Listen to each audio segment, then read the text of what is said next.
Hello everyone, मैं नीलम तिवारी आप सभी का मैग्नेट ब्रेन्स में बहुत बहुत स्वागत करती हूँ। मैग्नेट ब्रेन्स एक ऐसा चैनल है जहाँ पर आपको किंडरगार्टन से लेके 12th क्लास तक का सारा स्टडी मटेरियल बिल्कुल फ्री अवेलेबल करवाया जाता है और बिना किसी सब्सक्रिप्शन चार्ज के। तो अब हम चलते हैं अपने कल जैसे शब्द रूप हमने नया टॉपिक उठाया था और उसके भी हमने अकारांत पुल्लिंग शब्द में हमने आपके बालक के, भानु के, बालक का अर्थ हुआ कि जो भी अकारांत शब्द होंगे उनके, फिर हमारा इकारांत होंगे वो भी पुल्लिंग वाले जिनका छोटी ई से अंत हो रहा होगा, ठीक है, उनके वो भी पुल्लिंग वाले। फिर कहे उकारांत यानी जो छोटे ऊ से उकारांत की शब्दों के हमने रूपों को पढ़ लिया। उसके बाद हमने आपको पितृ शब्द समझा दिया था और आपके राजन शब्द समझा दिया था। तो इस प्रकार से हमारे राजन शब्द तक, नकारांत शब्द तक हमने आपको शब्द रूप बता दिए हैं। तो अब हम आते हैं भवत, ठीक है, किस पर आते हैं? भवत। भवत का अर्थ होता है आप, ठीक है। जैसे कि आपने देखा होगा त्वम शब्द जो होता है, ये जो त्वम शब्द होता है वो किसके लिए होता है?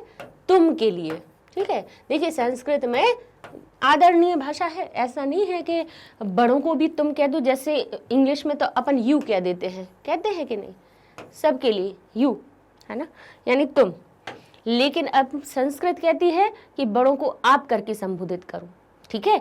अब जब हमें आप कहना होगा तो हम क्या करेंगे? तब हम त्वम ना लगा के, त्वम तो लगाएंगे जिसको हमें तुम करके उच्चारण करना है उसके लिए। लेकिन जहां हमें आप कहना है, अपने से बड़ों से की बात करना है, तो आदरणीय होते हैं, तो उनके लिए हम भवत शब्द का प्रयोग करते हैं, ठीक है। अब भवत शब्द का प्रयोग में हमारे अर्थ कैसे निकलते हैं? जैसे आप कौन है। अब जैसे सबसे पहले हमने कहा कि आप कौन है, ठीक है। तो आप कौन है तो क्या हुआ? यहाँ पे कोई कुछ काम हुआ? नहीं हुआ। यहाँ सिर्फ पहचान पूछी, है ना, पहचान पूछी। या फिर कहें कि आप विद्यालय जाते हो, आप विद्यालय जाते हो। तब अब हम कहेंगे कि भाई यहाँ पे जाने की क्रिया कर रहे हो, आप विद्यालय जाते हो, आप पढ़ाते हो, आप खाना खाते हो, जो भी शब्द होंगे, जो भी वाक्य बनेंगे, तो जहां पर वो काम कर रहे होंगे तो ये हमारी जो विभक्तियां हैं, प्रथमा, द्वितीय, तृतीय, चतुर्थी, पंचमी, षष्ठी, संबोधन, ये जैसे प्रथमा विभक्ति किसको इंगित करती है? कर्ता को। या तो कर्ता होगा यानी जहां कोई काम हो रहा होगा उसके लिए, या फिर सिर्फ उसका नाम बताना होगा, तब भी प्रथमा विभक्ति का प्रयोग होता है। वहीं पे द्वितीय विभक्ति कब करते हैं? जब वो कर्म में परिवर्तित हो जाता है, ठीक है।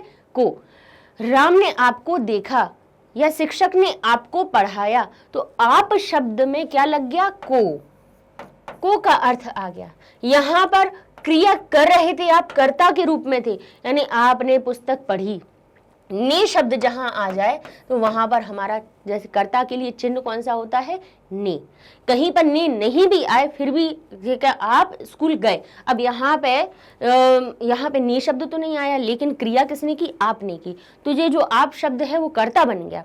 ने चिन्ह तो दिख ही जाता है, हमें दिख ही जाता है कहीं ना कहीं, और नहीं भी हो तो हम कैसे पहचाने कि ये करता है? तो बोले जो काम को करता है वही तो करता है, जो काम को करने वाला है। जैसे जाने का काम कौन कर रहा है, खाने का काम कौन कर रहा है, पढ़ने का काम कौन कर रहा है। तो हमारा ने शब्द ना भी दिखे तो क्रिया को करने वाला हमारा कर्ता होता है, ठीक है। तब हम जो विभक्ति लगाएंगे वो कौन सी लगाएंगे? कहेंगे भवान। भवत शब्द हमारा क्या बन जाएगा? भवान। और फिर जैसे बालकौ हो जाता है तो वैसे ही हो जाएगा भवन्तौ, और ये हो जाएगा भवन्तः। भवान, भवन्तौ, भवन्ता, यानी आपने देखा, है ना। भवान पश्यति या भवान अपश्यत, क्योंकि आपने देखा, पुरानी बात हो गई ना, तो कहेंगे भवान अपश्यत, आपने देखा।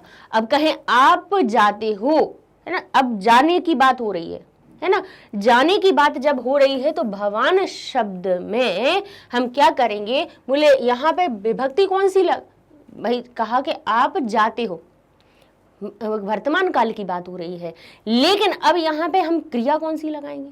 यहाँ पे क्रिया कौन सी वाली लगाएंगे? प्रथम की लगाएंगे, द्वितीय की लगाएंगे, या फिर हम आपको उत्तम पुरुष की लगाएंगे? बताइए। अपनी प्रथम पुरुष, मध्यम पुरुष और उत्तम पुरुष 3 प्रकार की क्रियाएं होती हैं। तो इन शब्दों के साथ में क्रियाएं भी कौन सी लगाते हैं, हम कहेंगे यहाँ पे हम मध्यम पुरुष वाली लगाएंगे, यानी तुम या आप। भाई भाव तो तुम का ही निकल रहा है, मतलब कहने वाला प्रथम उत्तम पुरुष मैं, तुम मध्यम और बाकी सब हमारे प्रथम। ये हमने आपको एक शॉर्ट ट्रिक बताई थी, है ना, तीनों पुरुषों को याद रखने की कि मैं उत्तम। जहां मैं शब्द आ जाए वहां तो आपको मैं या हम शब्द जहां आएगा वहां उत्तम पुरुष की क्रिया लगाएंगे। फिर कहेंगे जहां तुम या आप आ जाए तो वहां लगाइएगा आप कौन सी, मध्यम पुरुष वाली। और जहां बाकी सब की बात हो, मतलब जितने भी संज्ञा सर्वनाम जो भी रह जाए उनके लिए लगा देना किसको, प्रथम पुरुष की क्रिया। ठीक है, तो यहां पर अगर जैसे हम एक छोटा सा वाक्य बनाते हैं कि आप जाते हो, या कहें आप विद्यालय जाते हो। ठीक है, आप विद्यालय जाते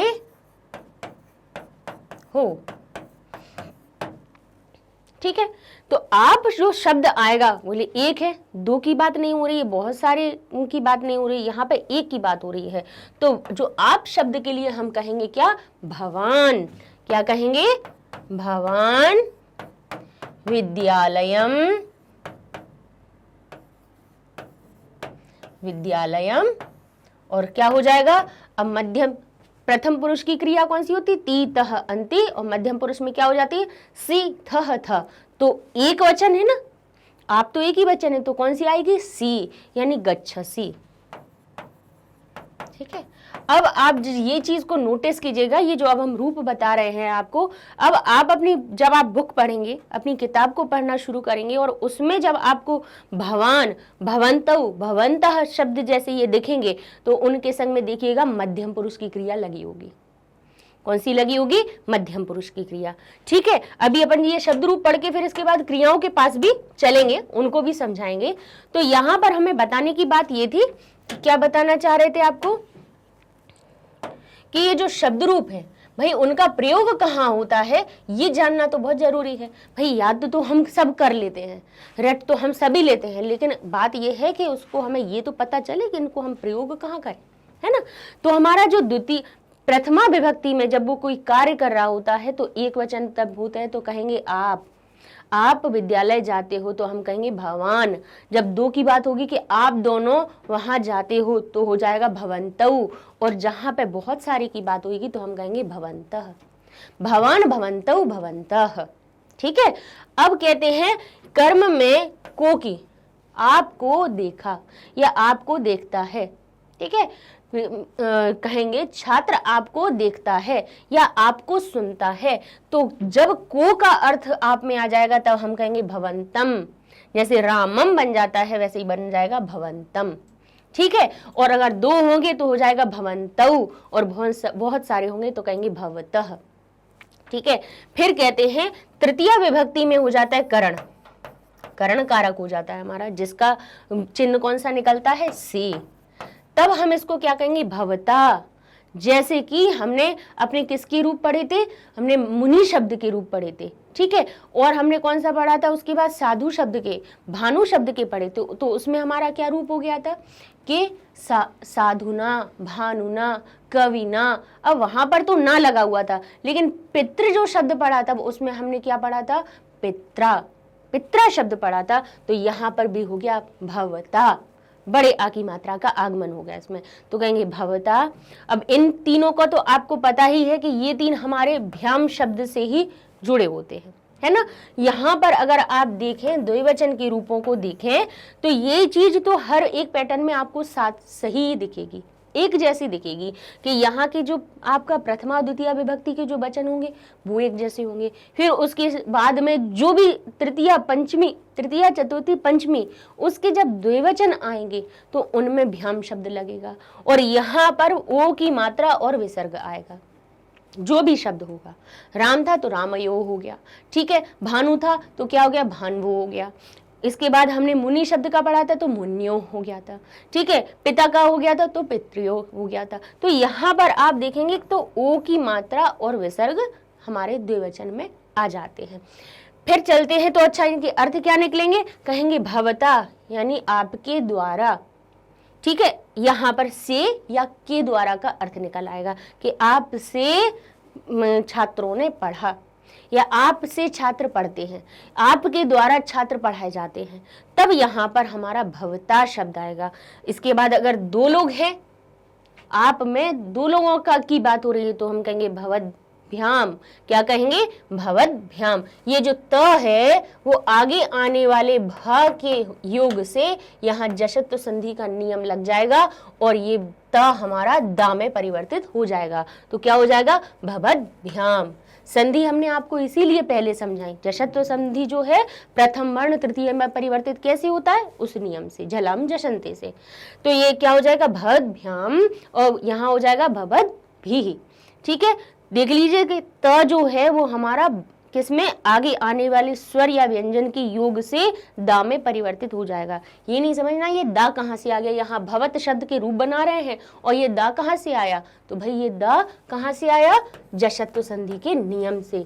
जब ता हमारा जहाँ अंत हो रहा हो, ता अकेला ता नहीं, कोई भी पहला अक्षर अंत हो रहा और उसके बाद कोई भी स्वर व्यंजन आ जाए तो वो अपने ही वर्ग के तीसरे अक्षर में बदल जाता है। तो ता का तीसरा अक्षर कौन सा होता है, त थ द, तीसरे नंबर का। तो यहाँ पे देखिए, यहाँ पे ये द बन गया, यहाँ पे दा बन गया, क्योंकि इसके बाद जो जुड़ना था वो क्या जुड़ना था, भ्याम जुड़ना था। शब्द इसमें भी भ्याम जुड़ना था, यहाँ पर भी जुड़ना था।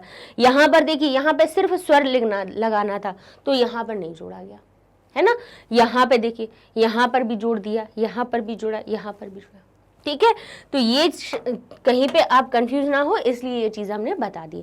तो कहेंगे भवता भवद्भ्याम भवद्भिः, फिर कहेंगे भवते भवभ्याम, और कहते हैं भवद्भ्यः।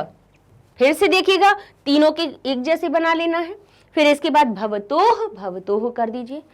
आगे बहुवचन पे चलते हैं, ठीक है। इनको याद करना तो बहुत आसान है। आपने अगर बीच वाले किसी भी एक के शब्द रूप के कर लिए, चाहे पुल्लिंग में आप कर लीजिए अपने बालक के, चाहे कर लीजिए आप पिता के, चाहे आप राजन के, सबके हमने आपको कल भी कहा था कि जैसे ही अब आप शब्द रूप पढ़ना शुरू कर रहे हैं, एक कॉपी रख लीजिए और वहाँ पे बालक से जो हमने जैसे ही आपको बताए हैं उनको तुरंत वहीं पे नोट कर लीजिए। बालक जैसे ही अकारांत शब्द के दो तरीके के एग्जाम्पल और बना लीजिए। बालक की जगह राम के भी और बना लीजिए, राम की जगह शिक्षक के बना लीजिए, या किसी के भी जो अ से अंत हो रहा हो उसके बना लीजिए। तो एक तो ये याद हो जाएंगे। फिर उससे संबंधित जब आप इकारांत, उकारांत, ऋकारांत, नकारांत इनके बनाएंगे, तब आप खुद ही देखेंगे कि कहाँ देखिए विभक्तियों की बिल्कुल समानता होती चली आ रही है। तो क्या कहेंगे, भवन्तः, ठीक है। यहाँ अगर देखें तो क्या होगा, भवन्तः भवतः, भवन्तः भवतः, ये हो जाएगा भवद्भिः, और हो जाएगा भवद्भ्यः भवद्भ्यः, और ताम और सु तो लगता ही। यहाँ देखिए नाम लग रहा था, पितृ नाम लग रहा था, है ना, लेकिन राजा नाम लग रहा था बोले, लेकिन यहाँ पे कह रहे हैं कि जो भवत शब्द है, भवत शब्द में हम नाम ना लगा के उसमें सिर्फ आम लगा देंगे, हो जाएगा क्या, भवताम। क्या बन जाएगा, भवताम, ठीक है। ये हो जाएगा भवत्सु, जहाँ पे आपको पता ही है कि नाम आम और सु का यहाँ पे उच्चारण होता ही है, हर एक विभक्ति में होता चला जा रहा है। आप बहुवचन के अगर रूप देखेंगे तो यहाँ से लेके यहाँ तक, तृतीया से लेके सप्तमी तक के बालक को छोड़ दीजिए, क्योंकि बालक में यहाँ तृतीया विभक्ति में हो जाता है अपना रामैः या बालकैः, लेकिन उसके बाद आप उसके देख, मुनि के देख लीजिए, साधु के देख लीजिए, उन सभी में भी ही शब्द लगना शुरू हो जाता है।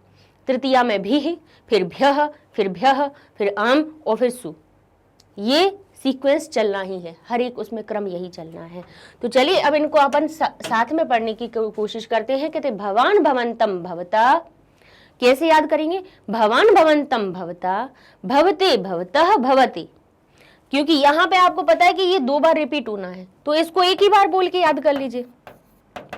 6 शब्द तो याद ही करने हैं, कौन सा 10 पेज याद करने, केवल 6 शब्द साथ में एक राइम की तरह याद कर लीजिए। भवान भवंतम भवता, भवते भवता भवति, बस हो गया। कितना किया, भवान भवंतम भवता, भवते भवता भवति, एक बार माइंड में ये बिठा लीजिए कि यहाँ तो हमें भवान शब्द शुरू हो गया, बोले ठीक है, यहाँ पे आना ही है। माँ हलंत हर एक द्वितीय विभक्ति के एक वचन में आता है, ठीक है। तृतीय विभक्ति में हमें बड़े आ की मात्रा लगानी है। साधु ना हो गया था, मुनि ना हो गया था, ठीक है। किसको छोड़ दो, बस बालक के शब्द रूप को छोड़ दो, वहां पे एन लगता है, उसको छोड़ दो। तो यहाँ पे बड़े आ की मात्रा सभी में लगती हुई चली आ रही है, तो ये हो जाएगा भवता। फिर यहाँ पे कहें जैसे मुन्ये हो गया था, गुरुवे हो गया था, सब में एक ही मात्रा आई है, तो ये भी हो गया हमारा भवते। फिर कहें कुछ नहीं है, यहाँ तो भवत में सिर्फ दोनों तरफ विसर्ग लगा दो तो पंचमी षष्ठी के रूप बन गए। और यहाँ आगे हो गया भवती, जैसे रागी हो गया, पितरी हो गया था, ऐसे ही हो गया ये पितरी हो गया था, पितृ शब्द का पितरी, राजा शब्द का हो गया था रागी, तो हमारा भवत शब्द हो गया भवती, ठीक है। अगर आपने पिता के याद कर लिए तो आपको राजा के याद हो जाएंगे, राजा शब्द के, राजन शब्द के हो जाएंगे, भवत शब्द के हो जाएंगे, और आगे आने वाला एक और हम विद्वश आपको शब्द बताएंगे जो आपके सिलेबस में जो लिखे हुए हैं उतने सारे शब्द रूप हम आपको करवाने वाले हैं। तो इनके बाद अब पुल्लिंग में आएगा आपका विद्वश यानी विद्वान। विद्वान जो कोई व्यक्ति होता है उसके लिए हम क्या प्रयोग करते हैं, तो पितृ जैसे ही इन सब के रूप चलते हैं, ठीक है। तो हम फिर से एक बार देख लेते हैं, भवान भवन्तौ भवतः, भवतम भवंतम भवतौ भवतः। फिर कहें, अब देखिए भवतः 3 जगह आएगा, 3 समानताएं आएंगी, कहाँ पे, पंचमी में, षष्ठी में और यहाँ पर एक जैसे ही आए, ठीक है। यहाँ पे हमें पता ही है, याद हो जाएगा। यहाँ औ की मात्रा आनी है, याद है हमें। यहाँ भ्याम आना है, ये भी पता है। यहाँ ओ की मात्रा में विसर्ग आना है, ये भी पता है। यहाँ भी आना है, ठीक है। यहाँ भ्यः भ्यः और यहाँ तामसु। बस अब कितने रह गए, बस थोड़े से, बस एक ये याद करने के लिए रह गया, एक ये रह गया कि इसमें बड़े आ की मात्रा आनी है, इसमें एक ही आनी है, और लो हो गए। मुश्किल से आप 5-6 शब्द याद करोगे और पूरे रूप 21 याद हो जाएंगे, ठीक है। बस थोड़ी सी समझने की बात है और कुछ नहीं है। लगते हैं कि 21 रुपए कैसे याद होंगे, थोड़ी सी समझ लीजिए, ऐसे ध्यान कर लीजिए कि द्वितीय विभक्ति का जो एक वचन होता है उसमें अम लगता ही है। तृतीय विभक्ति जब बनती है तो उसमें बड़े आ की मात्रा आती है। फिर चतुर्थी विभक्ति आती है, बालक को छोड़ दो तो हमारे मुनि शब्द से देखो तो उसमें सब में एक ही मात्रा लगती है, तो यहाँ एक ही मात्रा लग गई। फिर यहाँ देखो तो यहाँ पे बोली उन सब में जो भी हुआ हो, लेकिन हमारे पितृ शब्द में पितुहु पितुहु बना था, और फिर राजा शब्द क्या बना था, राज्ञः राज्ञः बना था। और तो बोले यहाँ भवतः भवतः हो गया, सिर्फ हमारे बड़े आ की मात्रा, सिर्फ हमारे विसर्ग की मात्रा आ गई, ठीक है। और यहाँ पर देखें तो पितृ शब्द पितरी, पितृ शब्द पितरी हो गया था, राजा शब्द राज्ञी हो गया था, तो भवत शब्द भवती हो गया, ठीक है। तो इस प्रकार से हम अपने इन शब्द रूपों का प्रयोग करते हैं। अर्थ समझ लीजिए, यहाँ जैसे आपको तो हम कहेंगे भवान, आपने तो कहेंगे भवान, फिर कहेंगे आपको तो हो जाएगा भवंतम, कहेंगे आपके द्वारा तो कहेंगे भवता, ठीक है। फिर कहें आपके लिए तो आ जाएगा भवते, फिर वहीं कहें आपसे अलग होने के अर्थ में तो हो जाएगा भवतः, कहें आपका तो कहेंगे भवतः, कहें आपका घर, आपका विद्यालय तो कहेंगे भवतः विद्यालयः, है ना। आपका घर तो भवतः गृहम्। अब कहेंगे आप में तो कहेंगे भवति, ठीक है। उन्हीं को बस द्विवचन और बहुवचन में होगा तो रूप परिवर्तित हो जाएगा, ठीक है। तो इस प्रकार से ये हमारे भवत शब्द के शब्द रूप हो गए। बार बार हम आपसे कह रहे हैं कि इकट्ठे जब अपन शब्द रूप याद करने के क्रम में आए ही हैं तो सारी चीजें भूल जाओ, सिर्फ अपनी कॉपी पेन उठाओ और उसमें जैसे ही हम शब्द रूप आपको बताते जा रहे हैं वैसे लिखो, तो देखिएगा कितनी जल्दी आप खुद से समझ जाएंगे। आगे आने वाले शब्द रूपों को जैसे ही देखोगे तो आप कहोगे अरे कुछ नहीं है, ये तो पहले जैसा पढ़ा वैसा ही तो इसमें आ गया, कोई अंतर नहीं लगेगा, ठीक है।